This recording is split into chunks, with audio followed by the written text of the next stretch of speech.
don't have equitable environmental protection in the city. But Austin leaders say they're trying to change what they call climate injustice.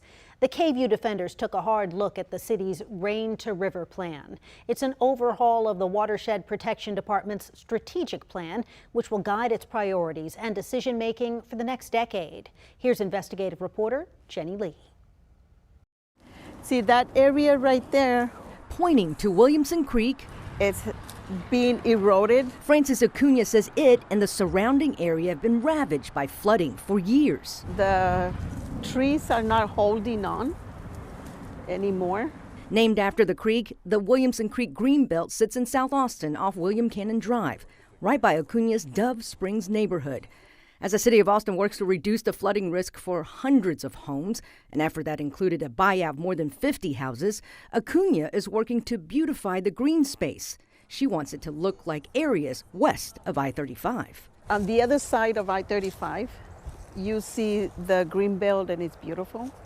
You see all these amenities, you see dog bags and all of that. Like Bull Creek District Park off FM 360.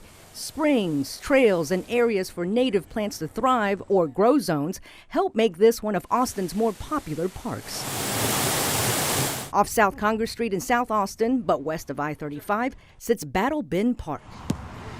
Amenities include a basketball court, play area, and grow zones. But east of I-35, there's nothing. Acuna is with Go Austin, Vamos Austin, or GAVA, a coalition of neighborhoods fighting for equitable policies and practices for their communities. Communities like Dove Springs. She says it's GAVA volunteers who clean up ignored areas like the Williamson Creek Greenbelt, where Acuna says trash accumulates from a homeless camp.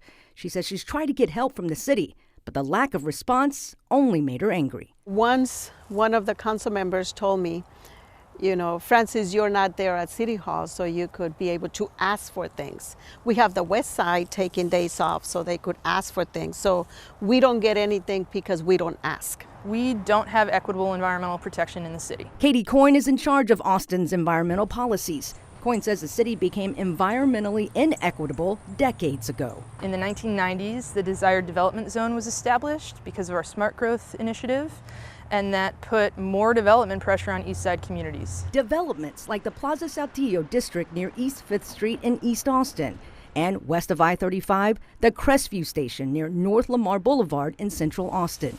Coyne also points to unequal conservation policies. We also know that environmental protections for the West Side are more stringent than anything we have on the East Side, and the reasons historically for that have been because we wanted to protect our drinking water on the West Side.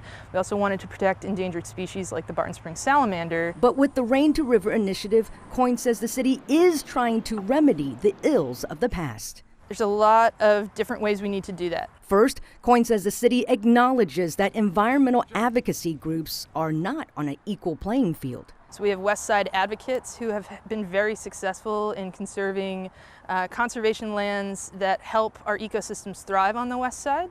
And then we have East Side environmental groups who don't have as much political capital, don't have as much funding, don't have as much time. That's why she says the Rain to River plan prioritizes low-income and minority communities. It outlines several outreach strategies, including hiring ambassadors to gather stories from racially and economically diverse communities, awarding $5,000 grants to organizations that can help increase engagement, and reaching out to community leaders and stakeholder groups to make new connections. What work are we not doing that we should be doing? What work should we stop doing? The goal? You're seeing J.J. Seabrook Greenbelt. Is for more areas to look like the J.J. Seabrook Greenbelt, tucked in between Martin Luther King Jr. Boulevard and Manor Road in East Austin. It once looked like this, but with feedback and involvement from the community, the city finished most of the J.J. Seabrook project in 2015, replacing the culvert with a pedestrian bridge, halting mowing along streams to allow the growth of dense and diverse vegetation, ultimately transforming unusable green space into an area where many can enjoy. I see a community garden over there. Francis Acuna is optimistic about the Rain to River plan. I see it beautiful. She just hopes her goal to restore her neighborhood greenbelt won't take too long. A gathering place where we're able to have benches and chairs. For the KVUE Defenders, I'm Jenny Lee. Thanks, Jenny. The Rain to River initiative is in the listening phase, with city leaders gathering community feedback. We've got a link to their survey. Just look for the story on our website, kvue.com.